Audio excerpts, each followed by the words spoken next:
Last time, we saw Frieza's reawakening, as well as everything between Granola, Kakarot, and Vegeta. Now with them knowing about Frieza's return, how are they going to handle that here? We'll be seeing all that and more in this part 6 of What If Kakarot Was in Vegeta's Crew. The group sets out to find Raditz and Nappa. Now, this does take a little bit of time because Vegeta and Kakarot don't necessarily remember the planet they were on. It was just some random planet that was completely unnamed too. While they would love to set a direct course there, they're going to have to just go to the same solar system it's in and just look around and hope for the best. Granola's still pretty unsure about this.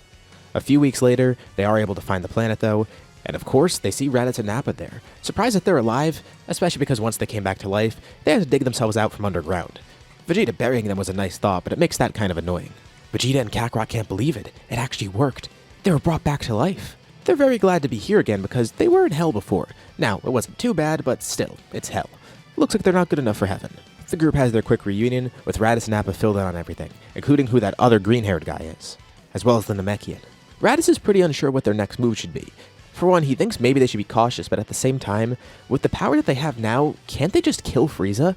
Especially because they have two of the legendary Super Saiyans right here. That should be easy, especially because they sense his power, and it wasn't as high as theirs. Now that I think about it, why did they waste time reviving these two instead of going right to Frieza and killing him? Well, it wasn't exactly necessary, but it was what they were looking for a while. And especially if Frieza isn't that powerful, it's fine, they have all the time to spare. They did just want to bring Raditz and Nappa back. Nappa laughs at this. He would have never expected Vegeta to do something like this. Seems like he cares about them after all, and Vegeta tells him to be quiet. Anyways, back to what's important. He thinks that now they should attack. And if Frieza really is weaker than them, then spending those few weeks to get Raditz and Nappa back, it wasn't really a big issue, right? Like, what could have changed in those few weeks? However, they all sense something, and they could tell it's far away. It's at the opposite end of the galaxy, but they can sense it over here somehow. It's Frieza's power, it feels like. Vegeta and Kakarot are right. A few weeks aren't going to change anything. Well, besides the fact that waiting a few weeks actually saved them, because now they're sensing Frieza's true power. And it's absurd. When he was awakened, he actually did train for a little bit. He's not doing it right now because he doesn't really like it. He had a busy schedule, and that's part of why his return took so long. The healing process wasn't an issue. He was getting caught up to speed on the Frieza Force again, trying to recruit new soldiers, and spending a little bit of time training. Now, when they sensed his power on Planet Cereal, it seemed like he was at the same level as before. That was also the first time Frieza fought anyone after getting healed. Well, it was barely a fight, but still. To Vegeta and Kakarot, it seemed like he was at the same power. And he was. The Frieza they were sensing was on the same level that they felt before. But that wasn't his full strength. Not even close. They can't tell what's going on, but it seems like he's facing someone. And on the opposite end of the galaxy, he is facing a new opponent, Deborah. In an effort to revive Boo, Babidi has been tracking the Frieza Force. Especially with the absurd power of King Cold, he wanted to try and steal his power, but now that Frieza's back, this is even better. And that eventually led to an encounter between Babidi's crew and Frieza's crew. King Cold almost steps in to handle this himself, but Frieza says he's got this. It'll be a good test of his new strength. King Cold watches on very proud too. His son's fully recovered, and he's grown so much stronger. He actually expresses admiration for his son. How could he not? Frieza's done training now. He won't ever do that again, but it was beneficial for what it's worth. Especially with the power he has now. Deborah is even having a tough time against Frieza's regular final form, but it's not really his final form anymore. He aims to make this form a constant now. Especially because his true final form, it's much better than this. He starts powering up. A fierce golden aura surrounds him. His energy is felt everywhere across the universe. Frieza doesn't take on much physical change, at least from what Deborah could see at first. He's masked by the golden aura, and all Deborah could see is the silhouette of him, which looks pretty similar. But that's the last thing Deborah sees. He's eradicated instantly. Unfortunately, not even being able to see the opponent he's up against. With how quick Frieza's moving, he didn't have the chance. Babidi panics and tries to take energy as quickly as possible. Surely that should have given off some energy for him. But then everything he's seeing goes upside down. His head's cut off, and he's briefly conscious for a bit. And as his head falls to the ground, he sees Frieza in all his glory, with a brilliant golden sheen. What's left of Babidi is eradicated. And Frieza does wonder about that Majin Buu guy. King Cold says it's best not to mess with that, especially if he's not truly revived yet. They should just destroy the egg if they can. But Frieza's not worried. Majin Buu probably wouldn't have been a tough opponent anyways. King Cold had warned Frieza about him before, but Frieza's not concerned right now. With a blast, he eradicates Buu's egg. And Frieza inadvertently did some good here because he stopped Majin Buu's revival. Unbeknownst to pretty much everyone else in the universe. Back to the Saiyans and Granola. They could all sense this going on. Well, it's a good thing they didn't attack yet. They need to get a lot stronger first if they want to fight Frieza, because right now it seems hopeless. How did he get that strong? Does he get some sort of Zenkai boost like them when they get healed? No, that can't be it. Their boost in power when they're near death, they're not nearly as prolific as that. This is something else. Well, Raditz has a pretty simple solution. Can't they just use those Dragon Balls to get stronger? And Monado says it's not wise. There might be a price to pay, especially with the type of power they're trying to achieve. Granola did have no price, but that was because it was a comparatively weak wish to what they want. Also, Granola's wish was basically unlocking his dormant power. That potential was in him, and Granola interjects. He did wish for his power, explaining it more since he never did. He had his potential unlocked essentially, but what they want might be beyond their potential. At least from what he remembers the dragon telling him, it's not going to work like that. But then Kakarot gives his opinion. It probably won't work, and also, that's not how they do it. Will it really be satisfying if they wish for the power to defeat Frieza? Sure, it's tantalizing, but still. What kind of warriors are they if they just wish for their power? They don't work like that, and they've realized that long ago. Kakarot's always been about hard work, and Raditz actually agrees with him, with Nappa and Vegeta coming around too. After all, Vegeta's the prince and the legendary Super Saiyan. He's not going to take any shortcuts. Kakarot promises that he'll ascend Super Saiyan and become stronger his own way. He's already nearly caught up to Vegeta too. And he and Vegeta start arguing about strength, and they even fight each other.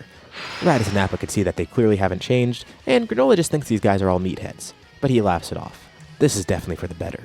Everyone starts training together. Years even pass. This is a pretty major time skip too. Raditz and Nappa unlock Super Saiyan for themselves, and Kakarot and Vegeta even ascend Super Saiyan, going into Super Saiyan 2. But still, even with all this training, even with these few years spent doing this, it's not going to be enough. They could tell they've grown a lot stronger, but still, not on the level of Frieza's power that they sensed years ago. They've been hopping around between different planets too, covering up their tracks and trying to keep their ki as low as possible.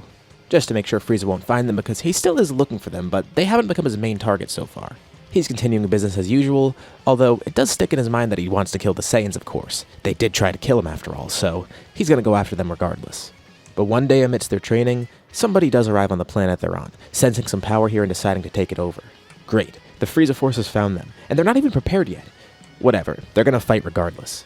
A single ship lands on the planet, with one person stepping off. Strangely enough, he looks almost Namekian, although mutated, not like a normal Namekian. Something's weird about him. He says he's here on the order of King Piccolo, and this planet now belongs to him and his empire. They just laugh at him. He tries to attack, and he does have a lot of power, but he's pretty easily defeated by everybody else. They then kill this guy and don't even catch his name. They've never heard of this King Piccolo, and he's probably not a big deal.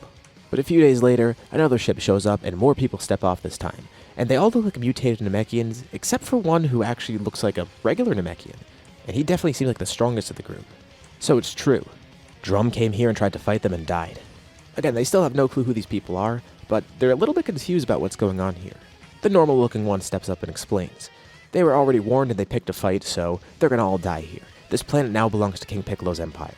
As his son, his successor, Piccolo Jr. is here to make sure the job is done. The empire of King Piccolo will grow and expand, and these people won't get in his way. So, what's happened with Earth? Why is Piccolo Jr. out here? Well, let's explain. With no Goku on Earth, things weren't too crazy at first. Pilaf did try to get control with the Dragon Balls, but he couldn't get the Dragon Balls, nor did Bulma for that matter. This led to the Red Ribbon Army getting them instead, because they had way more resources and it was a lot easier. In an effort to stop the Red Ribbon Army though, Pilaf awakened King Piccolo, trying to make sure he could stop them and get the Dragon Balls for himself. Of course, that backfired though. King Piccolo decimated everything, grew vastly stronger, and even forced Kami to fuse into him, also wishing for more power with the Dragon Balls. If you saw that What If mini I made for Halloween called What If King Piccolo Won, it's pretty much similar to what happened there, except without all the Goku stuff. The events and timing of all this are tweaked, but King Piccolo's conquest there is the same as it is here. Basically as an abridged version, so I don't spend too much time covering that. King Piccolo has known about these other empires too, and he doesn't really like that. It's all going to be his soon, with Earth as the main base. Although King Piccolo himself isn't present here, but he did send his strongest sons here. And these aren't his only sons, he has others too. But Piccolo Jr. is his main successor and his strongest son, hence him being Piccolo Jr. But even with a bold entrance like that, it doesn't really amount to much. The rest of King Piccolo's sons get defeated, with one still standing. Those guys were all schmucks, but this other guy actually seems to have some sort of power. Of course, they notice Monado here too, and they won't attack him. They are actually going to spare the Namekians until they have more than enough power to actually take over the planet. Not that Namek's going to be a tough target, but it's basically out of respect for them. It is King Piccolo's home after all, and after fusing with Kami and regaining all of his memories of the nameless Namekian, he has some sort of respect for it. Piccolo warns Monado that he should get out of here. He won't aim to kill him, but if he dies in the collateral damage, it's not his fault. Kakarot says this guy's pretty cocky, especially with all his brothers being defeated like that. How could he still be so confident? Well, it's because he's not at his full power yet. Honestly, he's surprised. This planet does have some valuable resources, and that's the reason they went here. But from what they knew about it, there was no one on here. They just need to clear out these people first, and then it'll be theirs. And his brother's dying, it's not really a big issue. they could be revived. Plus, that's not all they've got. The main muscle's arriving a little bit late, with another ship showing up, with a new Namekian stepping off. King Piccolo. And he's gonna waste no time here. He looks over at Piccolo Jr. and says this should be pretty easy. The two of them start powering up, with the same orange aura surrounding them. Their power skyrockets, beyond belief too, as they reveal their true power, simply called their orange form. Now, the Saiyans didn't have this on their bingo cards. They couldn't have expected this to happen. But this is good. Finally, a test of power for them after so long. They could see if their trainings really paid off, because these guys seem like strong opponents. The four Saiyans all go Super Saiyan, with Kakarot and Vegeta then jumping into Super Saiyan 2 on top of that, with Granola using his ultimate power. And he could tell just by analyzing them. They're not too different from him, and he seems like they wish for power too, just like Granola did. But it's weird. Something's different about it. It's like wishing for the power, it was different for them because they had some sort of connection to the Dragon Balls. He can't tell for sure, but it's just a theory. And Minato concurs. Now, this does shock King Piccolo and Piccolo Jr. because they didn't expect these guys to be this strong. Sure, they defeated King Piccolo's sons, but they didn't even transform yet. Not that it matters though. Orange King Piccolo and Orange Piccolo Jr. will be more than enough to defeat them, seemingly at first. An all-out battle begins, although it's a pretty short-lived one. It still is a 2v5 after all, and Kakarot's group is pretty powerful. King Piccolo seems to be the stronger of the two.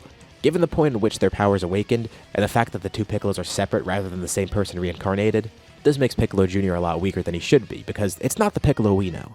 Hence the distinction. King Piccolo, though, is actually a pretty formidable opponent, and once they realize that he should be the main target, they all gang up on him, and it is a pretty tough battle for him. And they end up killing King Piccolo, barely being able to do so, and defeating Piccolo Jr. in the process. Alright, well, that was really unexpected, but it does lead them to somewhere else. The planet he's from, it sounds like some actually developed civilization, a place where they can go and hide, a place where they won't be noticed by Frieza, and a place that would actually have a much better life than here. Even though it was ruled by King Piccolo, the planet is still intact. I mean, what's the point of ruling over a desolate planet? Plus, it sounded like the planet had its own set of Dragon Balls, although it's not going to have it anymore because Piccolo's dead. And since this planet has been discovered and they just had an all-out battle here, it's probably best to leave it just in case it gets tracked by Frieza's army next. The group sets a course for Earth, also healing in the meantime from that battle. Again, really strange, but still, a nice experience for them. But just like with Frieza, it seemed like they didn't fully finish the job. Sure, King Piccolo might be dead, or at least he's on his last legs. He and Piccolo Jr. are barely surviving, dying out together. King Piccolo crawls over to his son, who's not in as bad a condition as him. Vegeta and Kakarot did try to finish them off with separate blasts, and it mangled their bodies, but it didn't fully destroy them, letting them briefly live after the fact. King Piccolo can't believe it. With all the power he had, he's dying like this? He's not gonna have it. But they were fools for not fully finishing them off. It seemed like they were in a hurry to leave, especially with how bad of a condition they were in. He doesn't know what they're so fearful of, but it works in his favor. As he crawls over to Piccolo Jr., he then places a hand on him. Piccolo Jr. is unconscious right now, but he's in much better condition and might live a little bit longer. This is their best shot at living. His son will carry on his legacy. It's his namesake. He always knew that Piccolo Jr. would take over the Empire someday, and it seems like that time has come. In a last-ditch effort, he fuses all of his power into Piccolo Jr., hoping it'll allow his son to live and get vengeance. Make his father proud. And with this, we leave off for now. What'd you guys think about this part? What's going to happen next time, especially with Piccolo being introduced in the story now? Let me know what you guys think below. As usual, be sure to drop a like and subscribe if you haven't already. It really does help with the channel, and it shows me you want to see more like this. Anyways, thank you all for watching, and I'll see you all in my next video.